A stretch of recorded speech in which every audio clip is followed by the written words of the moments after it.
વર્તમાન સમયમાં હેલ્ધી રહેવું એ એક મોટો પ્રશ્ન બનતો જાય છે, કેમ કે આજની ભાગદોડ ભરી લાઈફસ્ટાઈલમાં લોકો પોતાનું ધ્યાન જેટલા સારી રીતે રાખવું જોઈએ એટલી સારી રીતે રાખી શકતા નથી.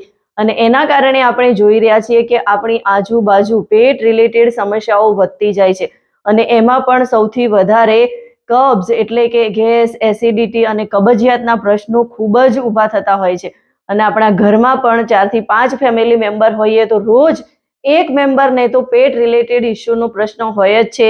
એ એવું કહેતા ફરિયાદ કરતા હોય છે કે બેચેની રહે છે, આજે મને સારું નથી લાગતું, બ્લોટિંગ, પેટ ફૂલી ગયું છે, એસિડિટી થઈ ગઈ છે, ગેસ થઈ ગયો છે. તો આવું આજે આપણને રોજ આપણી આજુબાજુ કોઈ ને કોઈ વ્યક્તિ દ્વારા સંભળાતું હોય છે. તો તમે વિચારો કે આપણી આજુબાજુ પેટ રિલેટેડ સમસ્યાઓ કેટલી વધતી જાય છે. અને આ સમસ્યાઓ એટલે આપણી પાચન સંબંધી સમસ્યાઓ. અને જો આપણું પાચન સારું ના હોય તો આપણે તંદુરસ્ત ના રહી શકીએ. કેમ કે જો આપણી પાચન શક્તિ સારી હશે, જો આપણું પેટ સારું હશે, તો આપણે રોગોથી 100 કોષ દર રહીશું. એટલા માટે આપણે આપણી પાચન શક્તિને મજબૂત કરવી ખૂબ જરૂરી છે. અને એટલે જે લોકોને વારંવાર પેટ રિલેટેડ સમસ્યાઓ થાય છે, એમને એમના આંતરડાની સાફ સફાઈ ઉપર પૂરું ધ્યાન રાખવું જોઈએ. હવે પ્રશ્ન એવો થાય કે આંતરડાની સાફ સફાઈ કઈ રીતે કરવી જોઈએ? તો આજે આપણે એના વિશે જ વાત કરવાના છીએ કે આપણે આપણા આંતરડાઓની સાફ સફાઈ કરતી રહેવી જોઈએ. અને એના માટે શું કરવું જોઈએ એના વિશે જ હું આપણી સમક્ષ વાત કરવાની છું. તો વિડીયોમાં એન્ડ સુધી બન્યા રહો, જેથી તમને એના વિશે ખ્યાલ આવે.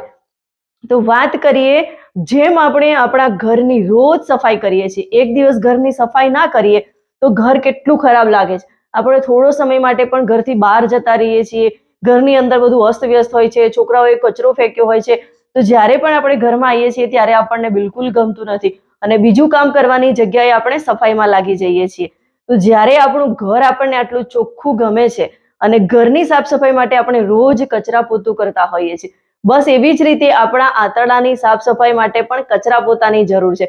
પણ હવે એવું કોઈ બ્રશ અવેલેબલ નથી કે આપણા આંતરડાની સારી રીતે સાફ સફાઈ થાય. તો આંતરડાની સારી રીતે સાફ સફાઈ કરવા માટે આપણે શું કરવું જોઈએ? તો એના માટે આપણે આપણા ભોજનમાં બદલાવ લાવવો ખૂબ જરૂરી છે. આપણે એવી વસ્તુઓ ખાઈએ છીએ કે જે આપણા આંતરડાની અંદર ચીપકી જાય છે, આંતરડાની અંદર જમા થાય છે. જેમ કે ફેટવાળી વધુ વસ્તુ ખાઈએ છીએ તો એ આંતરડાની અંદર ફેટ જમા જતું જાય છે અને આંતરડાની અંદર જે વિલય હોય છે એ સારી રીતે ન્યુટ્રિશનને ઓબ્ઝર્વ નથી કરી શકતા. ન્યુટ્રિશન એટલે કે વિટામિન્સ, મિનરલને સારી રીતે શોષી શકતા નથી અને એના કારણે આપણને ઇમ્યુનિટી ઓછી થઈ જાય છે અને બીજા બધા પણ રોગો થતા હોય છે અને એના લીધે આપણને પેટ રિલેટેડ સમસ્યાઓ ઊભી થતી હોય છે. તો આંતરડાની સાફ સફાઈ માટે શું કરવું જોઈએ? એવું તો કોઈ બ્રશ બન્યું નથી કે આપણે અંદર ફેરવીએ અને આંતરડાની સરસ રીતે સાફ સફાઈ થઈ જાય. તો આંતરડાની સાફ સફાઈ માટે આપણે આપણા રૂટીનમાં એટલાક એવા ફૂડ છે કે જેને આપણે એડ કરવા જોઈએ. જો આપણે આપણા ખાવા પીવામાં બદલાવ લાવીશું તો ઓટોમેટિકલી આપણા આંતરડાની સાફ સફાઈ સારી રીતે થઈ શકશે. તો એવા કયા ફૂડ છે કે જે આપણે સામેલ કરવા જોઈએ? તો એને ધ્યાનથી સાંભળજો. સૌથી પહેલા તો આપણે આપણા આંતરડાની સારી રીતે સાફ સફાઈ કરવી છે, ડિટોક્સ કરવા છે આંતરડા. તો દહીંને આપણે ખાવા પીવામાં સામેલ કરવું જોઈએ, કેમ કે દહીંની અંદર આપણે વર્ષોથી સાંભળતા આવ્યા છીએ કે જ્યારે પણ પેટમાં દુખતું હોય અથવા તો ડાયેરિયા થઈ ગયા હોય ત્યારે આપણે દહીંનો વધારે ઉપયોગ કરીએ છીએ, દહીં અને ખીચડી ખાતા હોઈએ છીએ. તો એવી જ રીતે પેટ રિલેટેડ સમસ્યાઓમાંથી આપણે બહાર નીકળવું છે. આંતરડાની સારી રીતે સાફ સફાઈ થાય તો પેટ આપણું ચોખ્ખું જ રહેવાનું છે. તો આંતરડાની સાફ સફાઈ માટે આપણે દહીંને ઇસ્તેમાલ કરીશું, કેમ કે દહીંની અંદર ગુડ બેક્ટેરિયા રહેલા છે અને આ ગુડ બેક્ટેરિયા આપણા શરીરની અંદર જઈને આપણા ગટ્સને સ્ટ્રોંગ બનાવે છે અને આંતરડાની સારી રીતે ક્લિન્ઝિંગ કરે છે. એટલે આંતરડાની સાફ સફાઈ માટે આપણે દહીંને આપણા ખાવા પીવામાં સામેલ કરવું જોઈએ. બીજી વસ્તુ કે આપણે આપણા આંતરડાની સારી રીતે સાફ સફાઈ કરવી છે તો એના માટે ઓટ્સને આપણે ખાવા પીવામાં સામેલ કરવા જોઈએ, કેમ કે ઓટ્સની અંદર ભરપૂર માત્રામાં ફાઈબર રહેલું છે અને ફાઈબર આપણા આંતરડાની સાફ સફાઈ માટે બેસ્ટ ઓપ્શન છે. ફાઈબરની અંદરથી આપણને કોઈ ન્યુટ્રિશન નથી મળતું, પણ ફાઈબર આપણા શરીરમાં કચરા પોતાનું કામ કરે છે. 2 પ્રકારના ફાઈબર હોય છે, સોલ્યુબલ ફાઈબર અને ઇનસોલ્યુબલ ફાઈબર.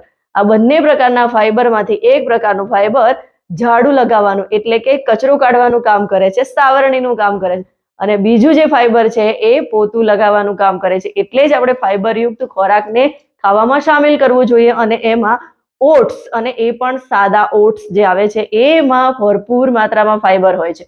તો એનો આપણે આપણા ખાવા પીવામાં ઇસ્તેમાલ કરવો જોઈએ. અને એની સાથે સાથે અળસીના બીજની અંદર પણ આપણા પાચન સંબંધી સમસ્યાઓ જેમ કે ગેસ, એસિડિટી, કબજિયાત આ બધામાં રાહત આપવા માટે અળસીના બીજ ખૂબ જ ઉપયોગી છે. પપૈયું પણ આપણે આપણા ખાવામાં સામેલ કરવું જોઈએ. જ્યારે પણ પપૈયાની સિઝન હોય છે ત્યારે આપણને પપૈયા ખાઈ લેવા જોઈએ, કેમ કે પપૈયાની અંદર પપીન નામનું તત્વ રહેલું છે અને એ આપણા પાચનને સુવ્યવસ્થિત કરે છે, આપણું પાચન સારું કરે છે અને એના કારણે આંતરડાની પણ સારી રીતે ક્લિન્ઝિંગ થતી હોય છે. અને સાથે સાથે આપણે ગ્રીન વેજીટેબલ સામેલ કરવા જોઈએ, અને ગ્રીન વેજીટેબલમાં પાલક અને બ્રોકોલીને આપણે વધારે સામેલ કરવા જોઈએ. એની અંદર બીજા પોષક તત્વો પણ રહેલા છે અને ફાઈબર પણ સારું એવું રહેલું છે, એટલા માટે એ આપણું પાચન પણ સારું કરે છે.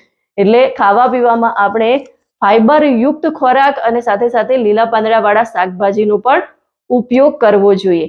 અને એ સાથે સાથે જ્યારે પણ આપણે જમવા બેસીએ ત્યારે સ્ટાર્ટઅપમાં આપણે 15 મિનિટ જમતા પહેલા આપણે સલાડ ફૂલ ડીશ લેવું જોઈએ, જેથી આપણા શરીરની અંદર ફાઈબર પૂરતા પ્રમાણમાં જાય. અને સલાડનો ઉપયોગ પણ આપણે આપણી વજન અને ઉંમર પ્રમાણે કરવાનો હોય છે. તો તમે પણ એવું વિચારતા હોય કે મારે કેટલું સલાડ ખાવું જોઈએ, તો એના માટે તમે મને કમેન્ટ કરી શકો છો. તમે કમેન્ટમાં તમારું વજન લખીને મોકલશો તો હું તમને ગાઈડ કરીશ કે તમારે કેટલા સલાડની ખાવાની જરૂર છે, કેટલી માત્રામાં સલાડ ખાવું જોઈએ. તો આવી રીતે આપણે સ્વસ્થ રહેવું હોય, તંદુરસ્ત રહેવું હોય તો આપણા આંતરડાને સાફ રાખવા ખૂબ જ જરૂરી છે.